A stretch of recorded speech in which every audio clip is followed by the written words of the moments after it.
Hey folks, today we're talking about the product and quotient rules. So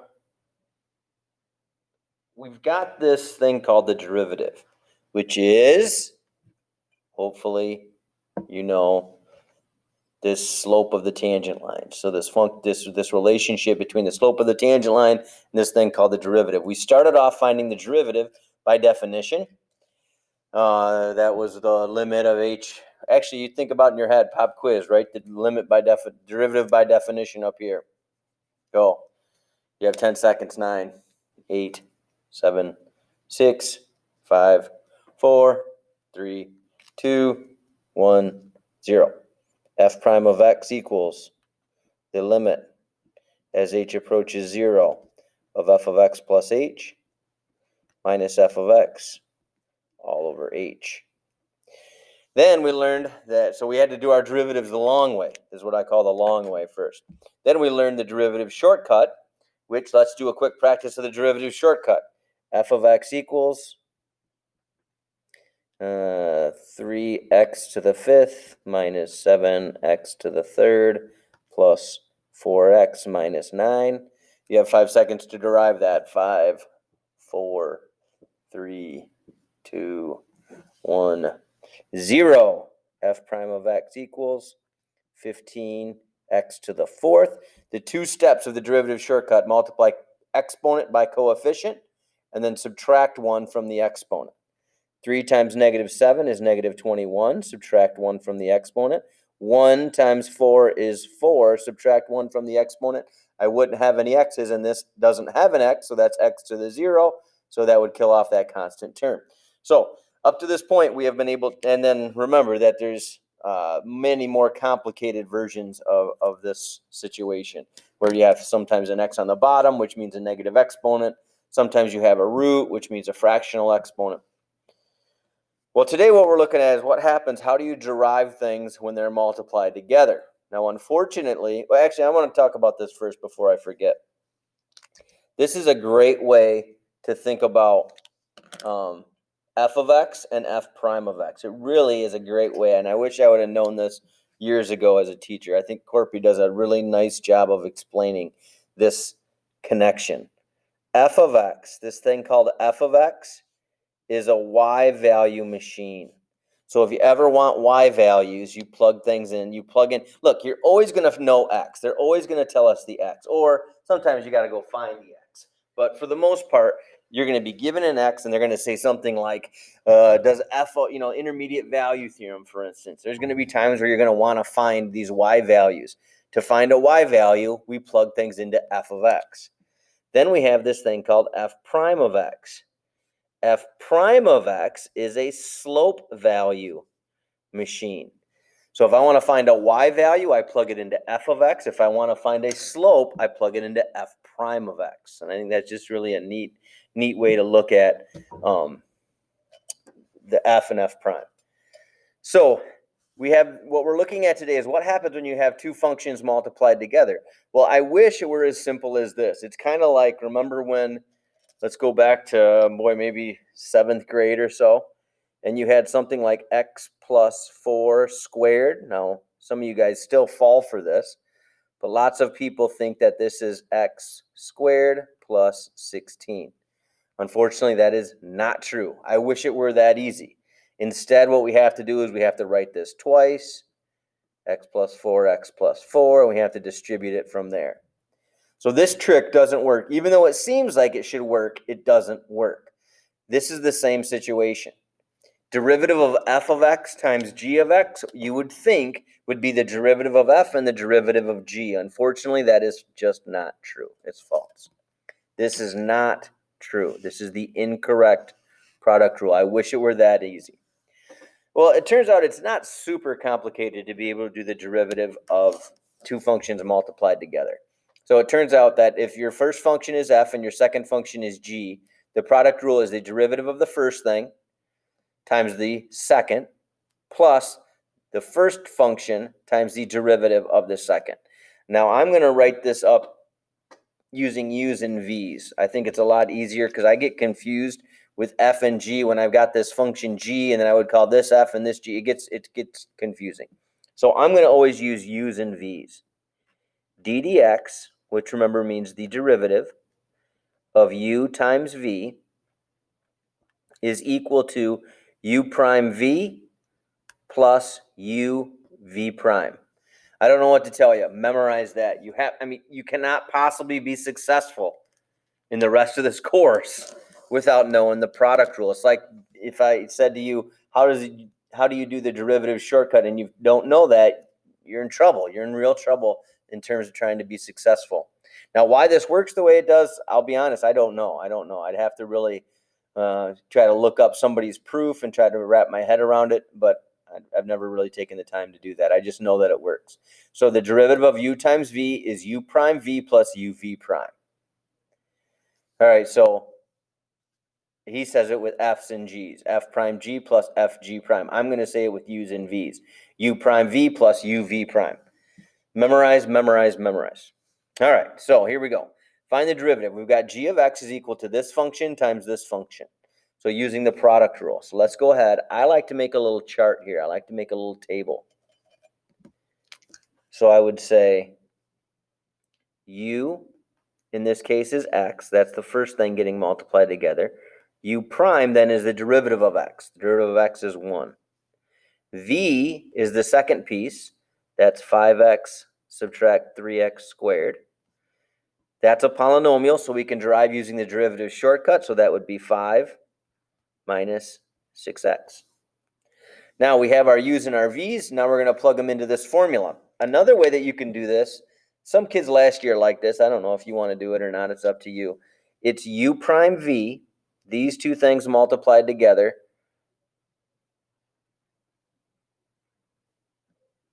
It's kind of weird. It goes backwards, so I like to draw this little arrow. U prime v goes towards uv prime. Now, I'm going to put a little plus in here because when we do the quotient rule, that's going to turn out to be a minus. So that helps me remember which rule I'm applying. So u prime v plus uv prime. And the arrow reminds me that I'm starting here and I'm going to there.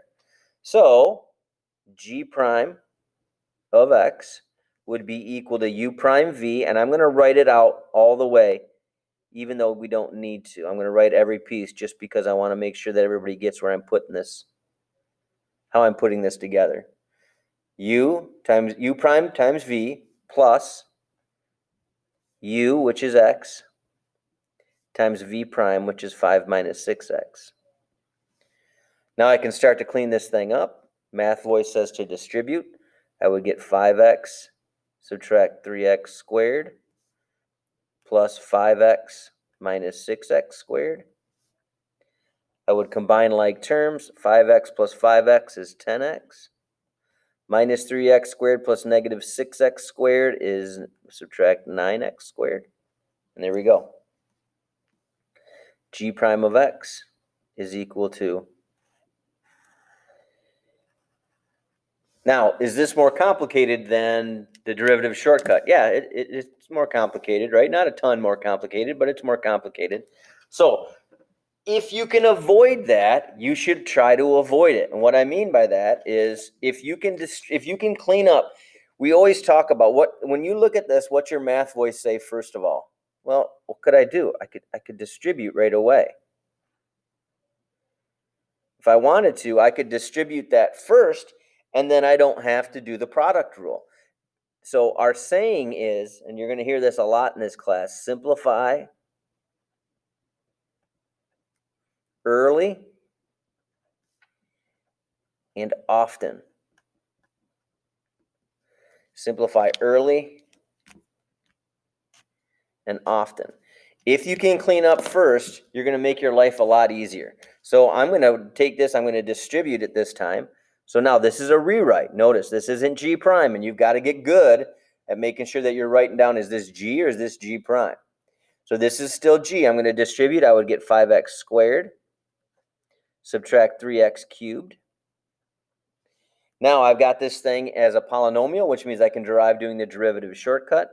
G prime of x is equal to 5 times 2 is 10, subtract 1 is x. Negative 3 times 3 is negative 9, subtract 1 is x squared. Lo and behold, we get the same thing. Notice they both work. So which way do you do it? It doesn't matter. I don't know. Which way do you want to do it? I would choose to distribute as much as possible so that I can avoid doing the product rule.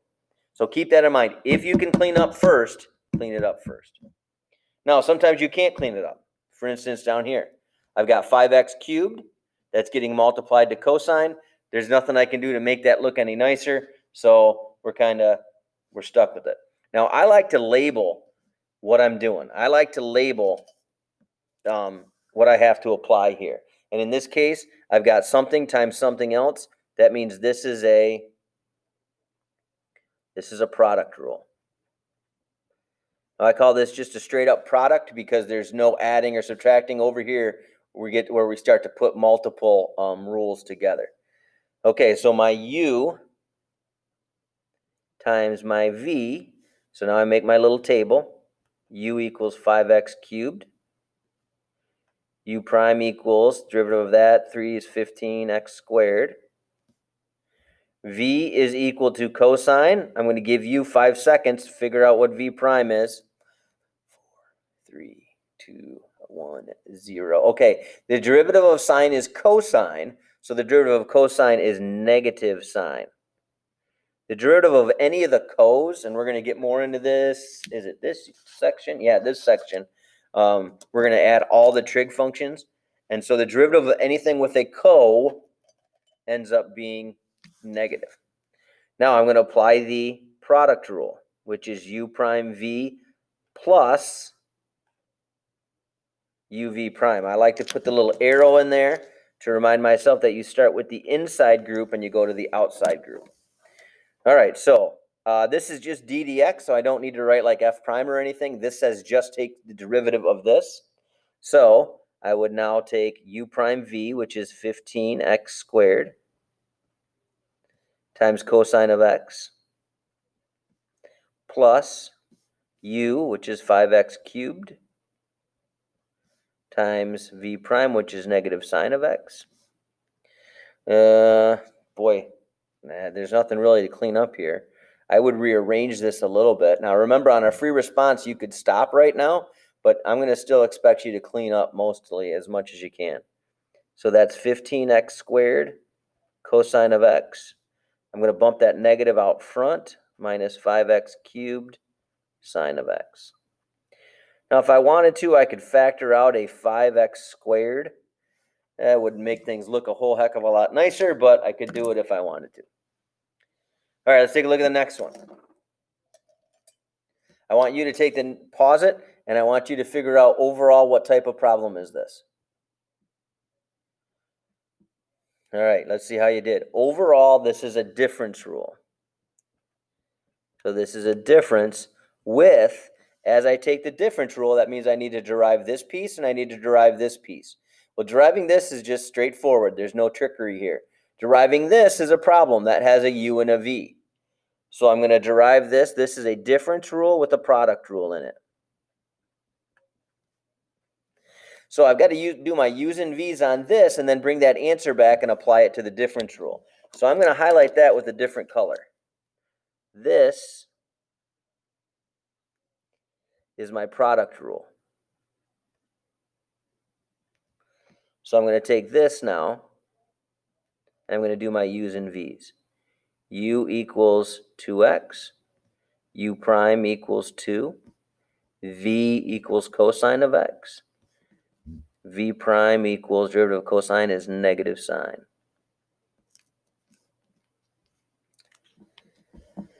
So this is a product rule. So it's u prime v plus uv prime.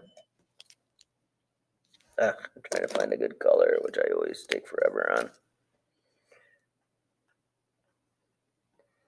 Plus uv prime. All right, so now when I bring that back into over here, overall, this is a difference rule. The whole thing is a difference rule. So now I'm going to derive this piece in two sections. The derivative of this ends up being u prime v plus uv prime. So that would be 2 cosine of x plus 2x times negative sine of x. And then we still have to do the difference rule overall. So the difference rule, derive this, boom, we did that using the quotient rule, subtract 2 times what's the derivative of sine? Cosine. Now I would try to do a little bit of cleaning up here. It looks like, oh, this is really nice. Look at, you've got a 2 cosine x, subtract a 2 cosine x, that becomes 0. And then here I like to push the negatives out front. So I would get negative 2x sine x.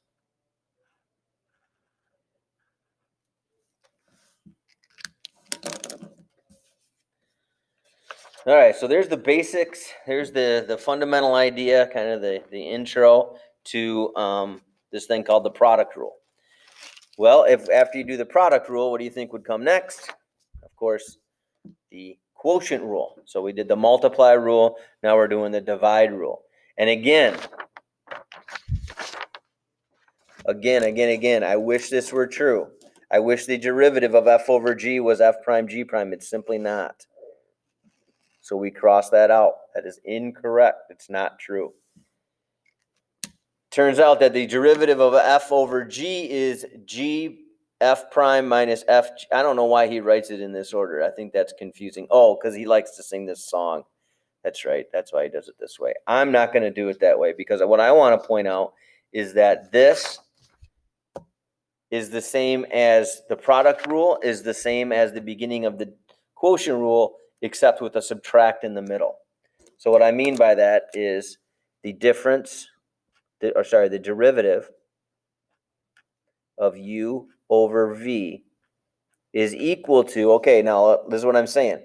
It starts off exactly as the product rule. So the product rule, if you don't have it memorized yet, is u prime v plus, now for us, because now it's the difference rule, it turns into a minus. You know how add almost always goes with multiply and subtract almost always goes with divide. So we get u prime v minus u v prime all over, and then this is something that the product rule doesn't have. It's all over v squared. Now the reason he likes to write it up this way is he likes to do it as a song. That's how he teaches his kids. So he calls this the high function and he calls this the ho function. And so he says ho d high minus high d ho over ho ho. I don't know.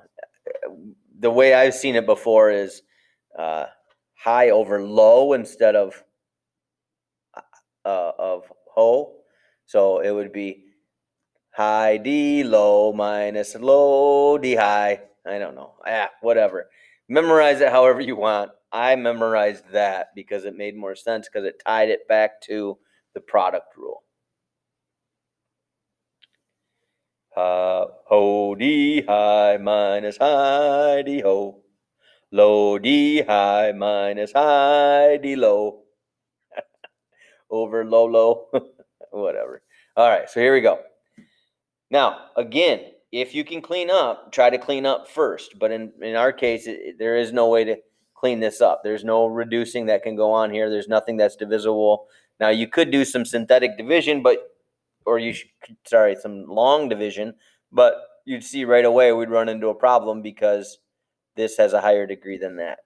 So we're back again to our u's and v's. U is the top function. U prime is 4.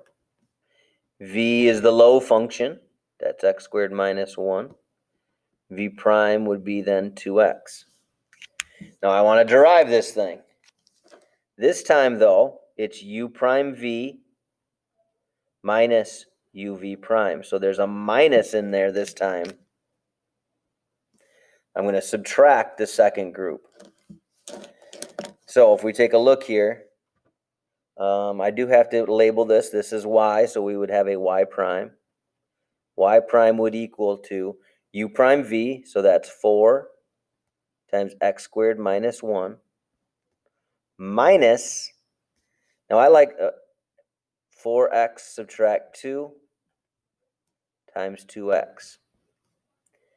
Now, I did that on purpose just because this is the first one that I'm showing you. Going forward, I would have put that in front of this.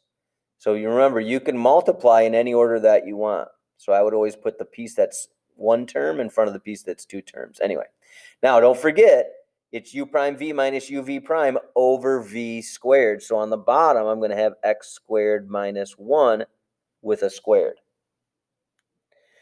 Now, this would, in a free response, you could stop, but you would never get something this easy in a free response. So you would always want to try to clean this up. So my math voice says to distribute. So that's 4x squared subtract 4. Now here I'm going to distribute again, but I've got to be alert. I'm going to distribute this 2x from the back side, and I'm going to distribute this negative from the front side. So I'm actually going to be distributing a negative 2x to this group. So negative 2x times 4x would be negative 8x squared. Negative 2x times negative 2 would be positive 4x.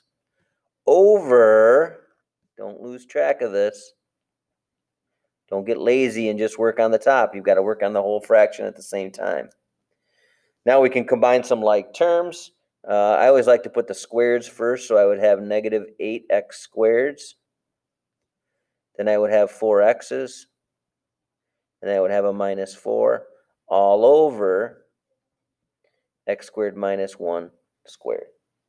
So there's my y prime using the quotient rule. All right, why don't you try the next one? So pause here, see how far you can get on your own. All right, let's see how you did. So obviously, well, there is a trick here, but anyway, this is our product rule. So this is u divided by that's v. I'm actually going to go back and do that over here too. I kind of like that idea. This is u over v. Okay, so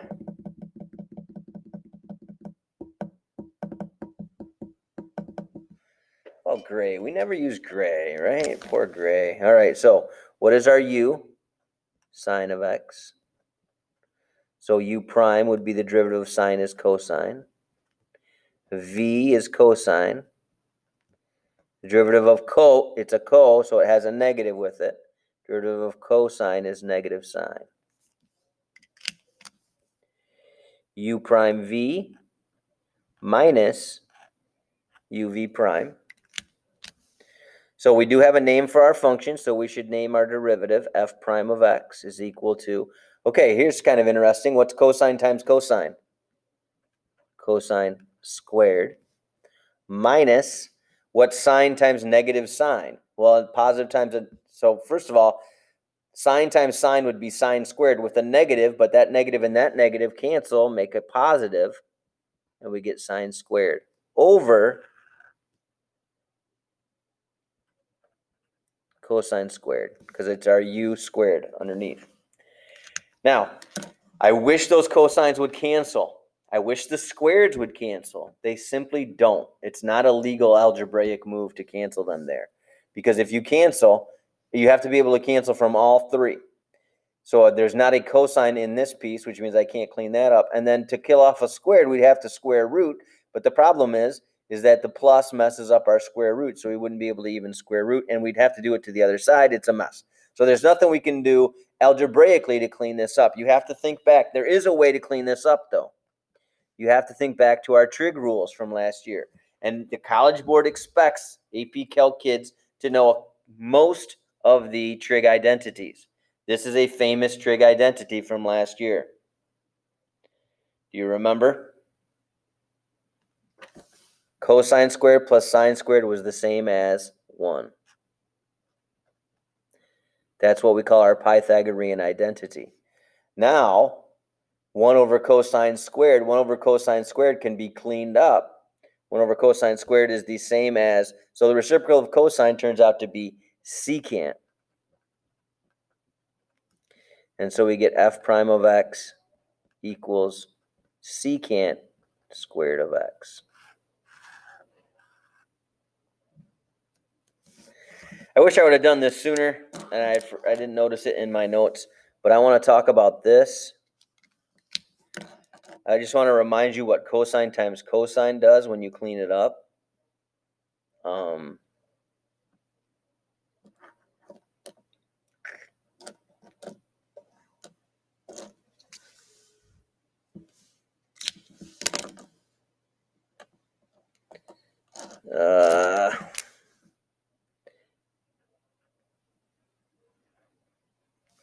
Note.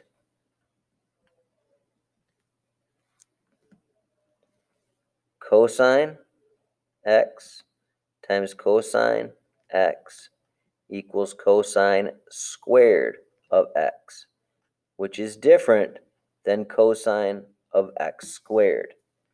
In this case, remember what cosine squared of x means is that there's a squared around the whole cosine.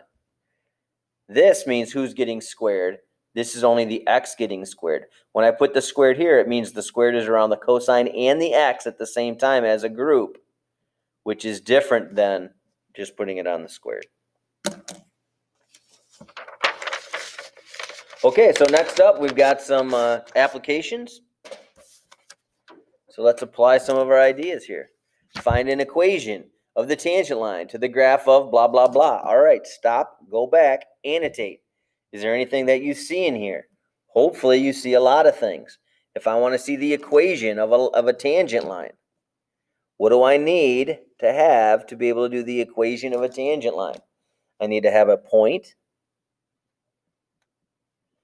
which is c f of c, and I need to have a slope, which is f prime of c. So I'm going to have to figure those things out as we're going through. All right, so we've got our function. Overall, what type of rule is this? Overall, this is a quotient rule.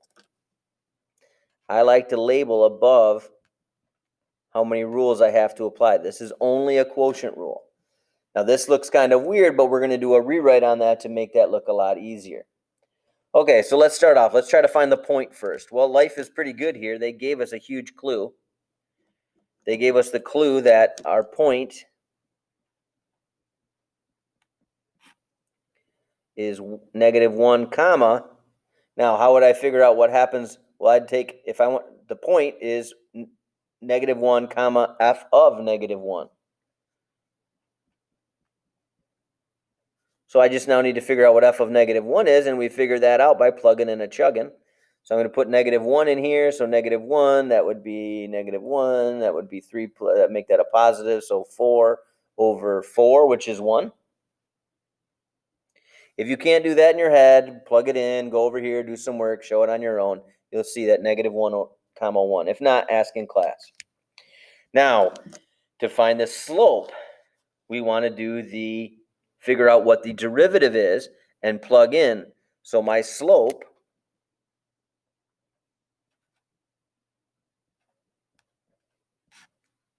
is going to be f prime of -1. Well, we have to first figure out what f prime is. So let's go ahead and calculate f prime. So overall, this is a quotient rule. So I'm going to be applying my quotient rule here.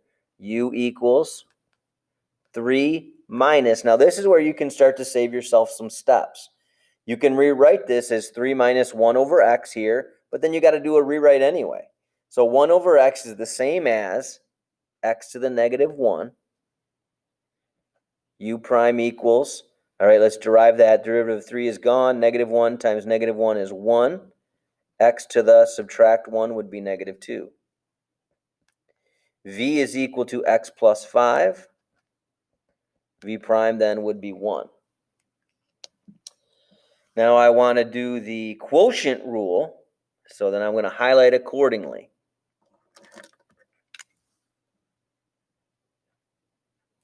U prime V minus UV prime. All right, so f prime of x is equal to x to the -2 times x plus 5 minus 1 times 3 minus x to the -1 over, don't forget the over part, over v squared. So that'd be x plus 5 squared. Oops. There's our derivative. If you want to clean it up, you don't have to clean it up because we're trying to figure out what f prime of -1 is. So we technically don't have to clean it up. I usually like to clean it up so it's easier for me to plug and chug. So I would get, what's that? X to the -2 times x to the 1. That means I add exponents. So I would get x to the -1 plus distribute 5x to the negative 2. Then I'd take this 1 and this negative and distribute it. So that'd be negative 3 and positive x to the negative 1 all over x plus 5 squared, which then I would clean up again. So why is my stuff always going upward today? I've got to rearrange things here. So x to the negative 1 plus x to the negative 1 is 2x to the negative 1 plus 5x to the negative 2, subtract 3 over, it's a little better, x plus 5 squared. Okay, so now we want to figure out what is f prime of negative 1. So f prime of negative 1 would be equal to 2 negative 1 to the negative 1 plus 5 negative 1 to the negative 2 minus 3 over negative 1 plus 5 to the second. Now look, I've been doing this for a long time, so I'm going to be able to talk myself through what this cleans up to be. You might need to write out more details, so that's fine. Deal with it. That's okay. All right, so this is going to be to the negative 1, so that's going to be a negative, so that's going to be negative 2. That's going to be squared. It's going to be on the bottom, but who cares? So that's going to be plus 5 minus 3 over, that's 4 squared is 16. Ooh, this is interesting, 0 over 16. So what's my slope of the tangent line when x equals negative 1? It turns out that that slope is 0. So now I've got a point, now I've got a slope, so that means I've got a tangent line. So the tangent line, what would be a good color here? Let's go with like a dark blue. So the tangent line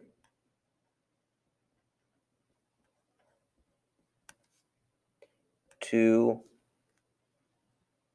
f at x equals negative 1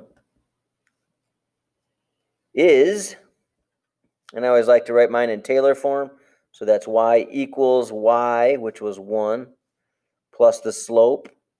Yeah, I guess I didn't have to write any of this. So you could just write y equals 1. But I like to write it out so that makes sense.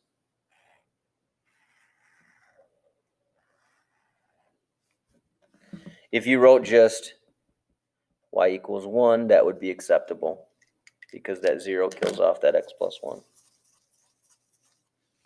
What do you think?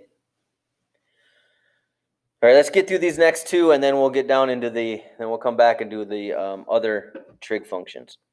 So what you want to do first is you want to identify what world you're in.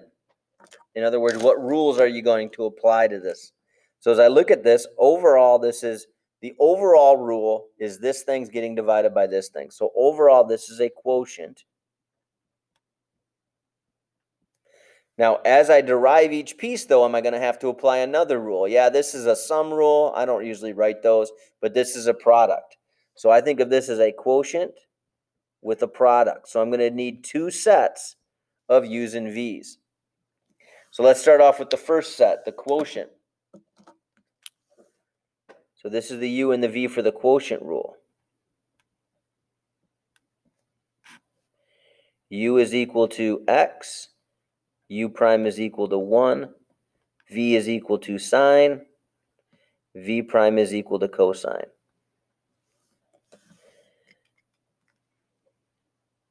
No, I messed up. That's the product. Dang nabbit. Ugh. This isn't the quotient. Look I just did the top. This is the product. Sorry. Okay, so my product rule would be this. Then when I do my quotient rule,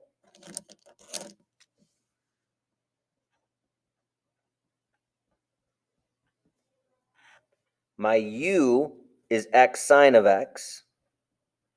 My u prime now. Okay, so what's the derivative of this according to I really wish I would have done that in the reverse order, but I didn't. So now the derivative of x times sine is the product rule. I really should have flipped these around, but I didn't.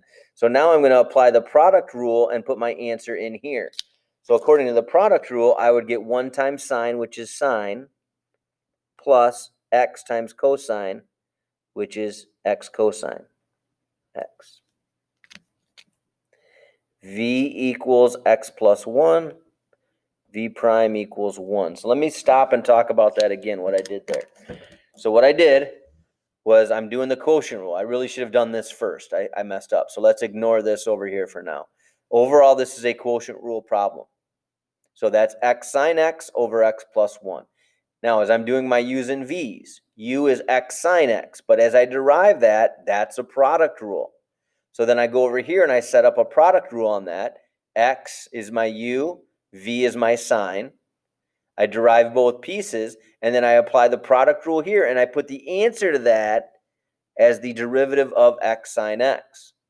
Now I've got this information. I'm going to take this quotient, and I'm now going to do the quotient rule on these u's and v's that I got from doing the product rule with the quotient rule. So we don't have a name for this function, so we can just start doing the derivative. The quotient rule is u prime v, so that would be x plus 1 times sine x plus x cosine x minus, because it's the quotient rule, x sine x times 1, so I don't care about the times 1, over x plus 1 squared. My math voice would say try to clean this up. My math voice would try to distribute this first. So I'm going to take the x plus 1, and I'm going to times it by the sine x plus x cosine x. So let's take the x through first.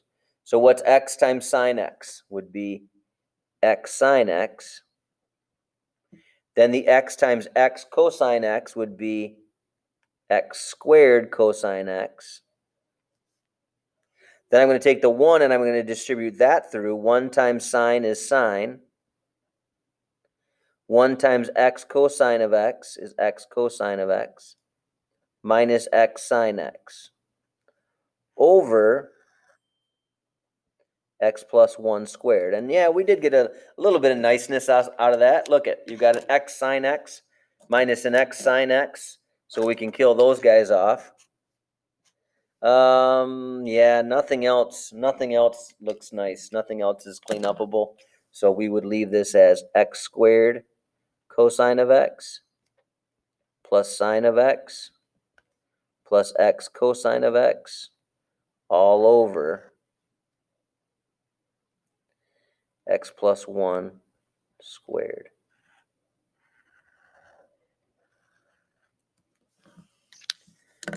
So kind of put a little separator in here. This example took up more room than I thought it would. Let me get a little separator going. All right, let's look at the next one. Oh, okay. We've got this fraction getting multiplied by this sign. So overall, what type of rule is this? Overall, this is a, what's a good color here? Let's go with, I haven't done orange. How about a brown? We haven't done brown. Okay, overall, this is a product rule. So I'm going to do the product rule. I'm going to start off by doing the product rule. And while I'm doing the product rule, I notice that I'm going to need to do a quotient rule here.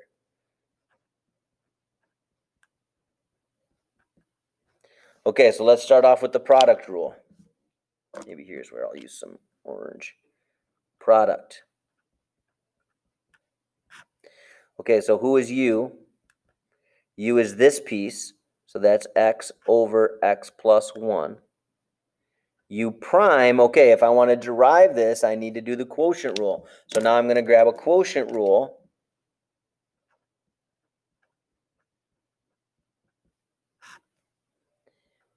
Who is u in the quotient rule? U in the quotient rule is x. U prime is 1. V is x plus 1. V prime is 1. So now over here, I'm going to do the quotient rule. Oh, there we go. So in this little space here, I'm going to now do the quotient rule. So that's u prime v. So that would be x plus 1 minus u prime v minus uv prime all over v squared. So what's nice here, you might notice, is that we get x minus x cancels out, and I'm left with 1 over x plus 1 squared. So now I can bring that back over here, 1 over x plus 1 squared. And then I can finish my u's and v's for the product rule. So my u was this piece, my v would be this piece, sine of x. V prime, what's the derivative of sine, is cosine. All right, now I've got my product rule, my u's and v's are all done. Now I just need to bring them together. U prime v, so it's going to be sine times this thing, which would be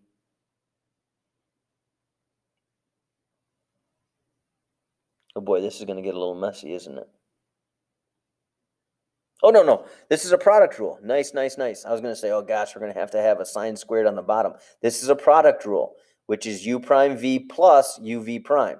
So sine times this fraction, well, this sine is over 1. So I'm just going to combine it into sine x over x plus 1 squared plus, and now I'm going to multiply this cosine times this fraction, but this cosine is over 1, which is going to get multiplied to the top. So that's going to be x cosine x over x plus 1. Now from here, you could probably do like a factor out least powers thing. I wouldn't worry about that. We'll talk more about factor out least powers in some future examples.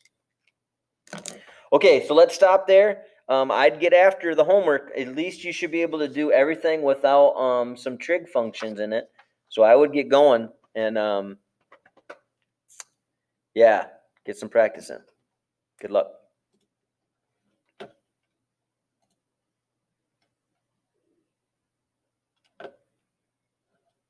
Are you